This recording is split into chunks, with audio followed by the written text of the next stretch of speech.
தேர்தல் கூட்டணி குறித்து பேச்சுவார்த்தை நடத்துவதற்காக மத்திய அமைச்சர் பிரகாஷ் ஜவடேகர் நாளை மீண்டும் தமிழகம் வருவதாக தகவல் வெளியாகியுள்ளது. இதுகுறித்த கூடுதல் தகவல்களை எமது செய்தியாளர் கோகுலிடம் கேட்கலாம். கோகுல், சொல்லுங்க, நாளை தமிழகம் வரவுள்ள பிரகாஷ் ஜவடேகர் எந்தெந்த கட்சித் தலைவர்களை சந்திக்க திட்டமிட்டிருக்கிறார்? தமிழக சட்டமன்ற தேர்தலுடைய பாஜக பொறுப்பாளராக இருக்கக்கூடிய மத்திய அமைச்சர் பிரகாஷ் ஜவடேகர் நாளைய தினம் தேசிய ஜனநாயக கூட்டணி குறித்து கூட்டணி தலைவருடன் பேச்சுவார்த்தை நடத்த தமிழகம் வருவார் என எதிர்பார்க்கப்படுகிறது.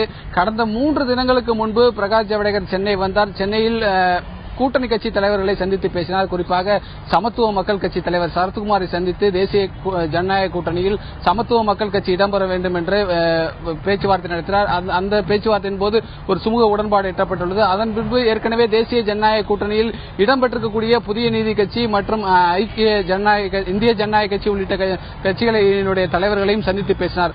அதன் பின்பு பெரிதும் எதிர்பார்க்கப்பட்ட தேமுதிக தலைவர் விஜயகாந்தையும் அவருடைய இல்லத்தில் பிரகாஷ் ஜவடேகர் பாஜகவுடைய தமிழக தலைவர் தமிழிசை சவுந்தரராஜன் உள்ளிட்ட நிர்வாகிகள் சந்தித்து பேசினாங்க. இந்த சந்திப்பு கிட்டத்தட்ட 1 மணி நேரமாக நடந்தது. அப்போது ஏற்கனவே பாராளுமன்ற தேர்தலில் தேசிய ஜனநாயக கூட்டணியில் இடம்பெற்றிருந்த தேமுதிக இந்த சட்டமன்ற தேர்தலிலும் தேசிய ஜனநாயக கூட்டணியில் இடம்பெற்று இந்த தேர்தலை சந்திக்க வேண்டும் என பிரகாஷ் ஜவடேகர் தன்னுடைய விருப்பத்தை தெரிவித்தார். கிட்டத்தட்ட 1 மணி நேரமாகவே இந்த கூட்டணி பேச்சுவார்த்தை நடைபெற்றது. அதன் பின்பு செய்தியாளரிடம் பேசிய பிரகாஷ் ஜவடேகர் இந்த பேச்சுவார்த்தை ஒரு ஆரோக்கியமாக இருந்ததாகவும் மகிழ்ச்சி அளிக்கும் வகையில் இருந்ததாகவும் தெரிவித்தார். மீண்டும் விஜயகாந்துடன் அடுத்த கட்டமாக பேச்சுவார்த்தை நடத்தப்படும் என பிரகாஷ் ஜவடேகர் செய்தியாளரிடம் தெரிவித்திருந்தார்.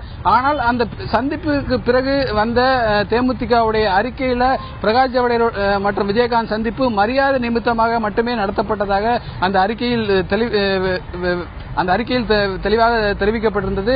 அதன் அடிப்படையில் பாஜக தலைவர்கள் தேமுதிக மீது ஒரு அதிருப்தியில் இருந்ததாக கூறப்பட்டது.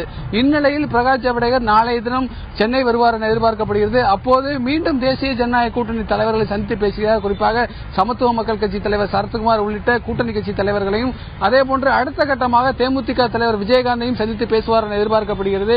மேலும் பிரகாஷ் ஜவடேகர் இந்த சந்திப்பின் போது தேசிய ஜனநாயக கூட்டணி கட்சி தலைவருடன் ஒரு ஆலோசனை நடத்த உள்ளார். குறிப்பாக தமிழக பாஜக சட்டமன்ற தேர்தலில் பாஜக கூட்டணியில் எந்தெந்த மாதிரியான வெற்றி வாய்ப்புகள் இருக்கு, தேர்தல் பணிகளை எப்படி மேற்கொள்ள வேண்டும் என தேசிய ஜனநாயக கூட்டணி தலைவர்கள் சந்தித்து பேசுவார் என எதிர்பார்க்கப்படுகிறது. விஜயகாந்துடன் நாளைய தினம் அந்த சந்திப்பு இருக்கும் என பாஜகவுடைய வட்டாரங்கள் தரப்பில் தெரிவிக்கப்பட்டுள்ளது. அதன் பின்பு ஏற்கனவே கடந்த 3 நாட்களுக்கு முன்பு சென்னை வந்த பிரகாஷ் ஜவடேகர் பாமக தலைவர்களை சந்தித்து பேசாமல் மீண்டும் டெல்லி திரும்பினார். ஏனென்றால் பாமகவுடைய மாநில மாநாடு அவர் பிரகாஷ் ஜவடேகர் வந்த சனிக்கிழமை மண்டலூரில் நடத்தப்பட்டது. ஆகவே பாமக தலைவர்களை அவர் சந்திக்காமல் டெல்லி சென்றிருப்பதாக கூறப்படுகிறது. நாளைய தினம் சென்னை வந்தால் பாமக தலைவர்களையும் தேசிய ஜனநாயக கூட்டணியில் பாமக இடம்பெற வேண்டும் என்று சந்தித்து வலியுறுத்துவார் என எதிர்பார்க்கப்படுகிறது.